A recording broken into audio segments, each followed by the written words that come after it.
বাটাবাটির ঝামেলা ছাড়া আর শিলপাটা ছাড়া অনেক বেশি উপকারী এবং সবচেয়ে বেশি মজার এই ভর্তা তৈরি করব আজকের রেসিপিতে। আসসালামু আলাইকুম। আশা করব আমার আজকের রেসিপি আপনাদের সবার কাছে অনেক বেশি ভালো লাগবে।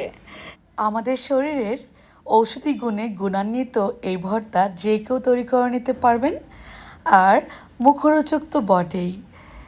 তো আর কথা নয়, চলুন দেখে নিই আজকের মূল রেসিপিটি।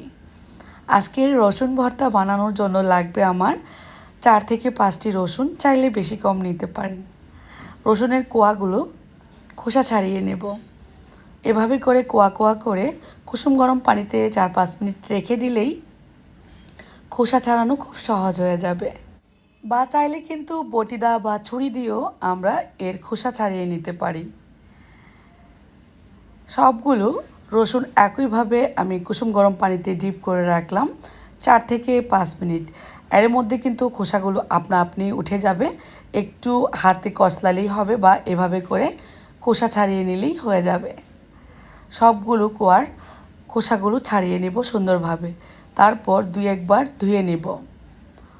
এই তো এখানে আমার 1.5 কাপ পরিমাণ রসুনের কোয়া হয়েছে। এর সাথে লাগবে শুকনা মরিচ। যদি একটু বেশি মজার ভর্তা খেতে চান তাহলে শুকনো মরিচ ব্যবহার করবেন।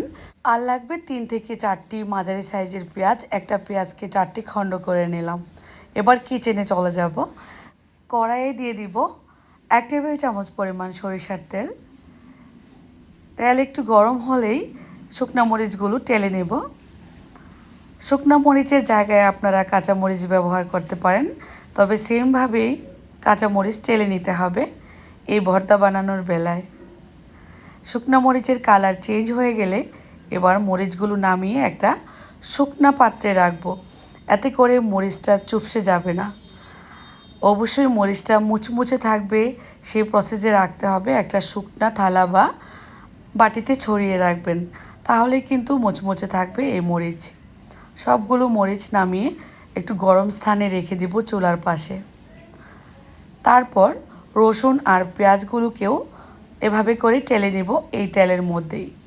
আর কোনো তেল দেওয়ার দরকার নেই, যেই অবশিষ্ট তেলটা ছিল এই তেলেই টালা হয়ে যাবে। একটু ঢাকা দিয়ে ঢেকে রাখবো, এতে করে রসুনটা একটু নরম হয়ে যাবে। 2-3 মিনিটের মতো ঢাকনা দেওয়ার পরই লক্ষ্য করলে বুঝতে পারবেন অনেকটা কালার চেঞ্জ হয়ে আসছে রসুনের। ঠিক এই অবস্থায় মিডিয়াম হিটে অনবরত নাড়তে থাকবো। আর কিছুক্ষণ টালার পরই দেখবেন রসুন সেদ্ধ হয়ে গেছে। ঠিক এই পর্যায়ে নামিয়ে নিলেই হবে।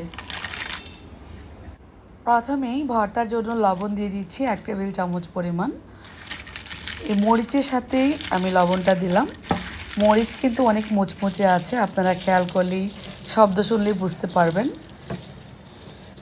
তারপর হাত দিয়ে এভাবে করে মরিচগুলো ম্যাশ করে নিলাম। অল্প সময়েই কিন্তু ম্যাশ করা যাবে। চাইলে আপনারা একটা হ্যান্ড গ্লাভস পরে নিতে পারেন, এতে করে হাত জ্বলবে না। এবার আমি রসুনগুলোকে এভাবে করে ম্যাশ করে নেব। আলু ভর্তা যেভাবে আমরা তৈরি করি ঠিক এভাবে একটা করে চাপ দিলেই কিন্তু রসুনটা অনেকটা গলে যাবে। যেহেতু রসুন নরম হয়ে যায় টালার পর, এটা আমরা সবাই কম বেশি জানি। পেঁয়াজগুলোকে এভাবে করে চাপ দেওয়ার দরকার নেই, জাস্ট রসুনগুলোকে আমি এভাবে করে ভর্তা করে নিচ্ছি। 2 মিনিটের মধ্যেই কিন্তু ভর্তাটা বানানো হয়ে যাবে। শিলপাটা বা বাটাবাটির কোনো রকম ঝামেলাই নেই। এভাবে করে আমরা সুস্বাদু এই মুখরোচক ভর্তাটা চটজলদি তৈরি করে ফেলতে পারি। যেমনটা মজার তেমনটা শরীরের জন্য অনেক কার্যকরী। নানা গুণে গুণান্বিত রসুনের এই ভর্তা কাঁচামরিচ দিয়ে তৈরি করে খেতে পারেন। তারপর চাইলে ভর্তা তৈরি হয়ে গেলে হোটেল স্টাইলে এভাবে গোল গোল করে নিতে পারেন। একটু ভর্তারই কিন্তু অনেক দাম হয়ে যায় যখন আমরা হোটেলে খাই।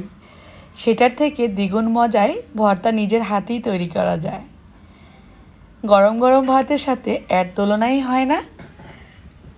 এই ভর্তা শুধু দেখতেই লোভনীয় হয় না, গরম বা পান্তা ভাতের সাথে অসম্ভব মজারও হয়। কেমন লাগলো রেসিপি কমেন্ট করে লিখে জানাবেন। ভালো লাগলে বেশি বেশি করে শেয়ার করে দিবেন আমার আজকের এই রেসিপি। সবাই ভালো থাকবেন। আল্লাহ হাফেজ।